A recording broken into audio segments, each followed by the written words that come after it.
This is a News 1130 special report. It is regarded as one of the greatest double albums ever released. On Tuesday, Led Zeppelin will release a deluxe edition of Physical Graffiti 40 years to the day of the original coming out.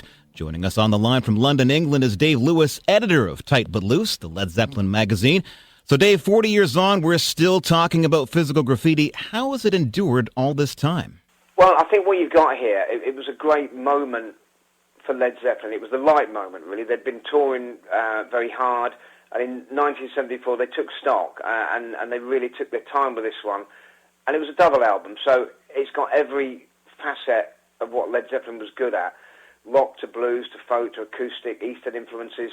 You put all that in the mix, and you've got something very special that is going to endure, and certainly has done.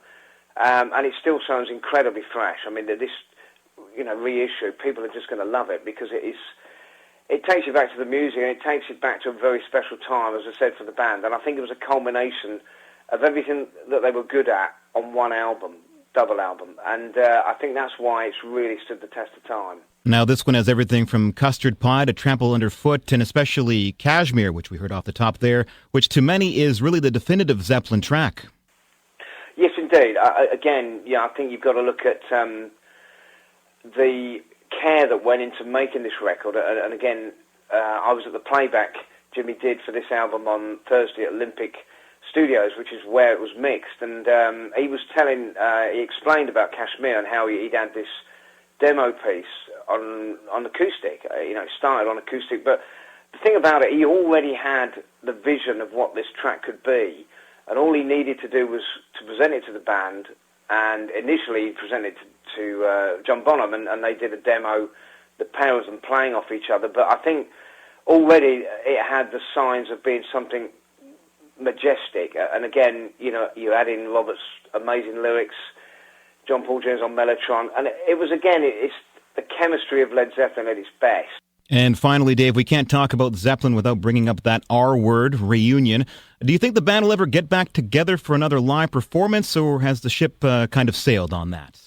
Well, if the ship has sailed, does it really matter? Because Led Zeppelin are very much in the present tense all the time, because it lives and breathes. And I think next week, when this record goes on sale and people are drawn to it again, it shows that Led Zeppelin have never gone away. And yes, the reunion question is always going to be asked. We had a fantastic reunion. We had a great ending at the O2 all those years ago now in 2007. So if that is the ending in terms of what they did live, then it's a great goodbye. But let's celebrate the music endlessly, which we do, and I've been able to do through these reissues, which, as I said, I think have been great. And I think, there's more to come yet. But Physical Graffiti is one of the high points, and it's a Led Zeppelin at the peak of their powers. Well, thank you. That's Dave Lewis, author, editor, and publisher of Tight But Loose, the Led Zeppelin magazine. The 40th anniversary of Physical Graffiti is available Tuesday.